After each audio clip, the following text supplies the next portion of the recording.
The G20 Summit is underway in Rome as leaders from the world's major industrialized nations meet.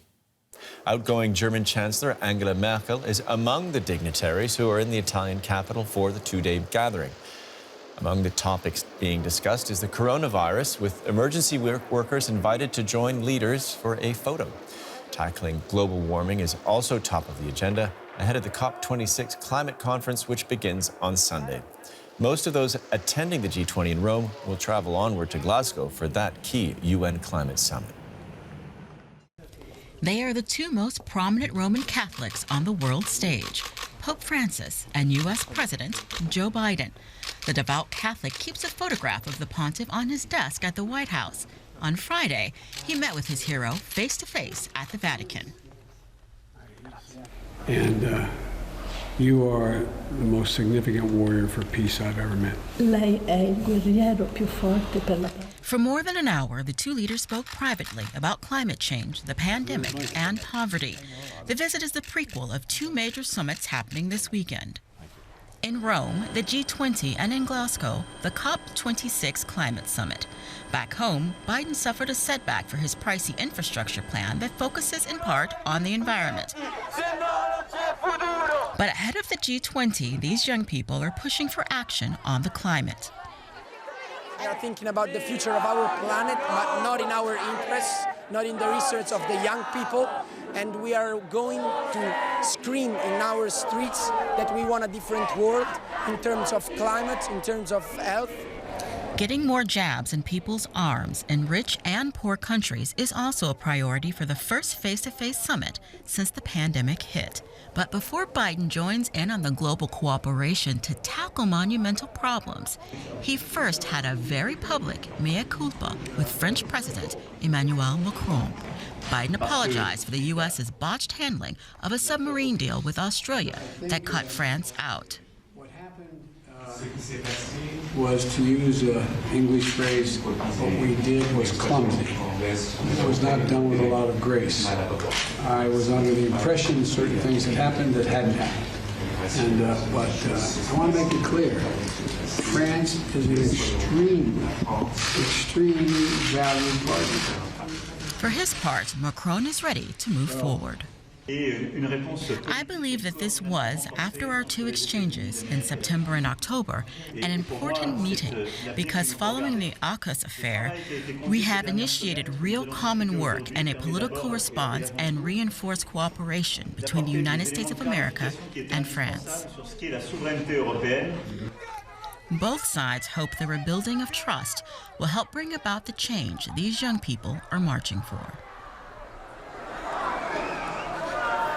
And for more on this, let's talk to DW correspondent Alexandra von Namen, who's at the G20 Summit in Rome.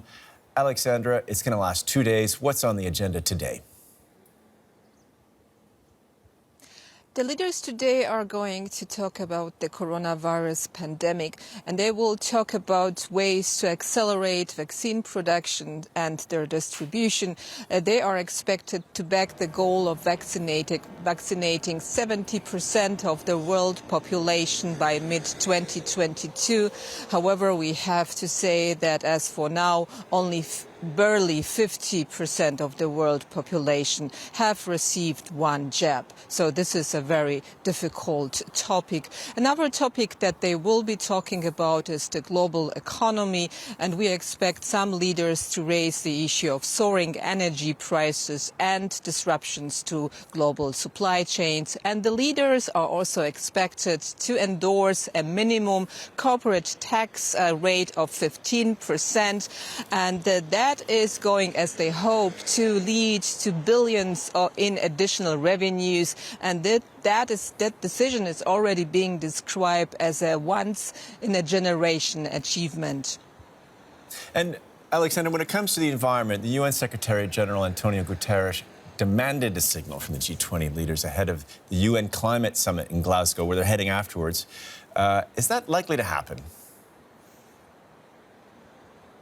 Well, We have to say that there is actually no reason to be optimistic that the G20 leaders will really pave the way to the UN conference in Glasgow by showing that they are committed to more ambitious climate goals. They are still negotiating whether in the end the G20 will agree to be carbon neutral by 2050, and we are already hearing from some countries, for example from China, that they are saying, well, we are rejecting calls for more ambitious goals. And when we look at the US, for example, Joe Biden's climate plan is still stalled in Congress. So at the moment, unfortunately, we have to say that there is no reason to be very optimistic.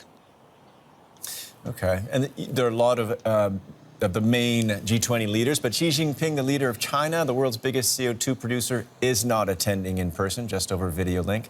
It's the same situation for Russia's president, Vladimir Putin. Does that all make it harder to get a deal? Yes, of course, because China and Russia are so important players when it comes to the climate crisis, but also when it comes to other topics such as, for example, the soaring energy prices. It would be good for all G20 leaders to sit together and have a face-to-face conversation, not confrontation, sorry, but this is not going to happen, and it's really, we have to lower our expectations because those two leaders, Putin and Xi, are not attending the summit in person. Yeah, bit of a Freudian slip, and I think we can well understand why. Alexander von Nemmen, thanks so much for that.